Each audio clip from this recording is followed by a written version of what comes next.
বাংলাদেশ জাতীয়তাবাদী দল বিএনপির কেন্দ্রীয় ভাইস চেয়ারম্যান ও সাবেক সংসদ সদস্য আলহাজ গিয়াসউদ্দিন কাদের চৌধুরী ও সামির কাদের চৌধুরীর নির্দেশনায় রাউজানের ৬ নং বিনাজুরি ইউনিয়ন বিএনপি যুবদল ছাত্রদল ও স্বেচ্ছাসেবক দলের আয়োজনে স্থানীয় দলীয় নেতাকর্মী ও সাধারণ মানুষের সাথে মতবিনিময় সভা অনুষ্ঠিত হয়েছে।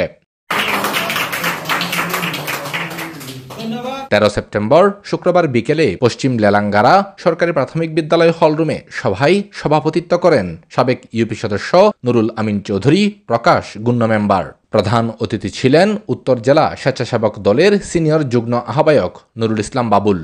আমরা আমাদের নেতা গিয়াসউদ্দিন কাদের চৌধুরীর নির্দেশ ক্রমে আমরা মাঠে নেমেছি। আমরা প্রতিটি ইউনিয়নে ওয়ার্ডে ওয়ার্ডে আমরা একটি শৃঙ্খলা মিটিং করে যাচ্ছি। প্রধান বক্তা ছিলেন চট্টগ্রাম উত্তর জেলা ছাত্র দলের সাবেক সিনিয়র যুগ্ম সম্পাদক রাসেল খান। দুর্নীতি বন্ধ করতে হবে এবং শিক্ষা প্রতিষ্ঠানে সন্ত্রাস মুক্ত হবে, গ্রামে গঞ্জে সন্ত্রাস মুক্ত বাংলাদেশ হবে। আমাদের নেতা কারণ অহংকার তারেক রহমান নির্দেশ দিয়েছেন, ওনার নির্দেশে জনতা আলহাজ গিয়াসউদ্দিন কাদের চৌধুরী আজকে আমাদেরকে নির্দেশ দিয়েছেন প্রতিটা ওয়ার্ডে প্রতিটি ইউনিয়নে আমরা সুন্দর সুষ্ঠু পরিবেশ গড়ে তুলি, সুন্দর আয়োজন করে তুলি, আমরা সুন্দর সমাজ গড়ে তুলব। ইউনিয়ন যুবদল নেতা রিয়াদ চৌধুরীর সঞ্চালনায় বিশেষ অতিথি ছিলেন সাবেক ইউপি সদস্য এস.এম. মামুন, সাবেক ইউপি সদস্য নুর উদ্দিন মুর্শেদ চৌধুরী, বিএনপি নেতা মোহাম্মদ মোজাম্মেল হক, উপজেলা স্বেচ্ছাসেবক দল নেতা আরিফুল ইসলাম রুবেল, যুগ্ম আহ্বায়ক মোজাম্মেল হোসেন চৌধুরী রাসেল, যুবদল নেতা আল মারুফ চৌধুরী, উপজেলা ছাত্রদল নেতা আবু আবদুল্লাহ ছোটন চৌধুরী, ছাত্রনেতা মোহাম্মদ রিপন, ছাত্রনেতা অপু, ছাত্রনেতা মোহাম্মদ রোমান। উপস্থিত ছিলেন মোহাম্মদ আরমান, মোহাম্মদ জিশান, মোহাম্মদ রুবেল, আরমান চৌধুরী, মোহাম্মদ সাইফুল, রিপন, জাবেদ, তানভীর চৌধুরী, আল আবরার চৌধুরী, ইশাদ, সরওয়ার আলম নিশান, নেওয়াজ, শাহেদ, আকাশ, ইরফান প্রমুখ।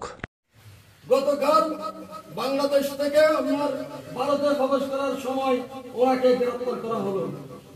দেখেন একজন লোক দাড়িবর্তী লোক কি সুন্দর পাঞ্জাবি গায়ে কাজ দিয়ে থাকতো, উনি রাউজানের অভিভাবক হিসেবে দাবি করত, কিন্তু উনি এত ভালো লোক হয় বাংলাদেশ থেকে উনি সালাদ থেকে না।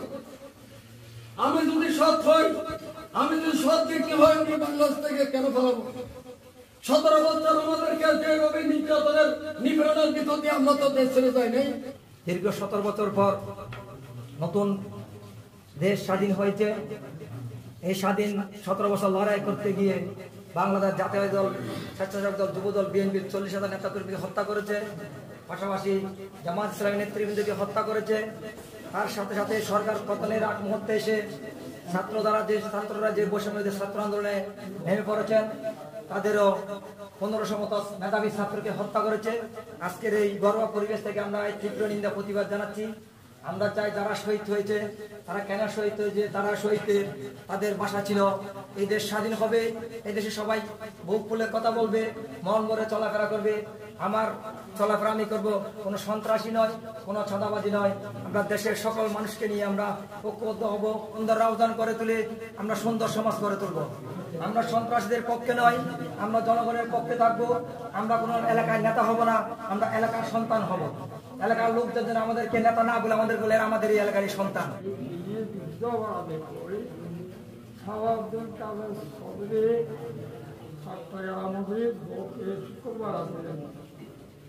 হাত থেকে আল্লাহ আমাদেরকে বাঁচিয়েছে। আমরা অনেক সংগ্রাম করেছি এই জালিম সরকারকে পদত্যাগে বাধ্য করার জন্য অনেক হয়েছে। এগুলো থেকে আমরা ভিন্নভাবে কাজ করব, তো আমরা সজাগ থাকতে হবে। আমি শ্রদ্ধার সাথে স্মরণ করতেছি